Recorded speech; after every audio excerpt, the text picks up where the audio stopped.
The story of To Kill a Mockingbird begins quietly, almost deceptively, in the sleepy town of Macomb, Alabama, where nothing seems to move fast and nothing ever appears to change. But beneath this stillness lies a suffocating weight of unspoken rules, inherited beliefs, and silent cruelty. Macomb is a place where people are born into roles they never chose and judged by standards they never agreed to, and these rules shape every thought and action without ever being written down. Through the memories of Scout Finch, the town is revealed not as innocent or peaceful, but as deeply afraid of difference, afraid of truth, and most of all, afraid of challenging itself. Scout's childhood begins in curiosity and simplicity, but even in her earliest years, she senses that something is wrong, something heavy and uncomfortable that adults refuse to explain. Scout grows up watching her father, Atticus Finch, move through this world with quiet resistance. He does not shout, does not dominate, does not conform. Instead, he stands calmly in the face of hostility, holding tightly to principles that the rest of the town has long abandoned. To Scout, Atticus is simply her father, patient and gentle, but to Macomb, he is an uncomfortable reminder of morality. He teaches his children not through force, but through example, insisting that understanding others is the first step toward justice. Yet the town does not value understanding, it values tradition. And tradition in Macomb is another word for fear passed down from one generation to the next. At first, Scout's world revolves around small fears and childish myths, none greater than the mystery of Boo Radley. Boo exists more as a story than a man, a shadow shaped entirely by gossip and imagination. The children fear him because they are taught to fear what they do not understand. Boo becomes the town's quiet warning. This is what happens when someone does not fit. Yet even here, the story begins planting its truth. Fear is not born from reality, but from ignorance, and ignorance thrives in silence. While Scout and Jem imagine monsters, the real monster grows unnoticed around them, a system that rewards cruelty and punishes compassion. The moment Atticus agrees to defend Tom Robinson, the fragile illusion of peace in Macomb shatters. The town does not explode immediately. Instead, it tightens. Whispers replace smiles. Respect turns into suspicion. Scout and Jem feel the change before they understand it, sensing hostility in schoolyards and on sidewalks. The town believes it is protecting itself, but what it is really protecting is its lie. That it is fair, decent, and just. Tom Robinson's existence threatens that lie. He is poor, black, and powerless, and for Macomb, that alone is enough to condemn him. The trial is never truly about a crime. It is about maintaining a hierarchy that places some lives above others. As the trial approaches, chaos builds slowly, like pressure beneath the earth.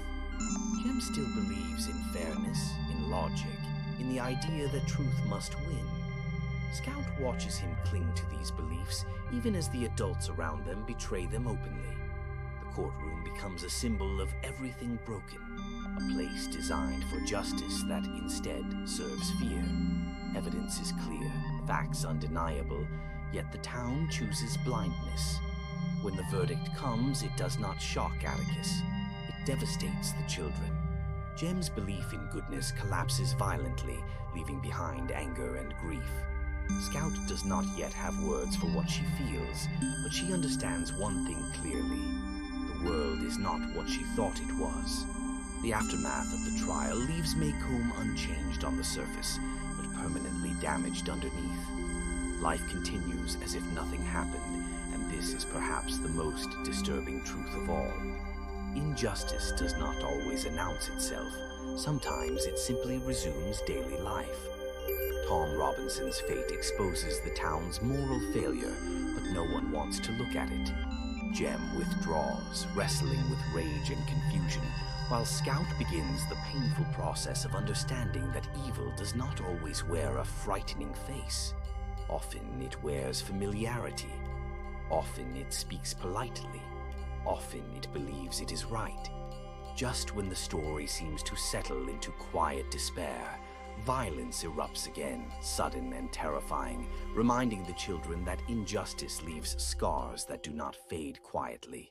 In the chaos, Boo Radley finally steps into the light, not as the monster of rumor, but as a silent guardian. The man feared for so long is revealed as gentle, protective, and deeply human.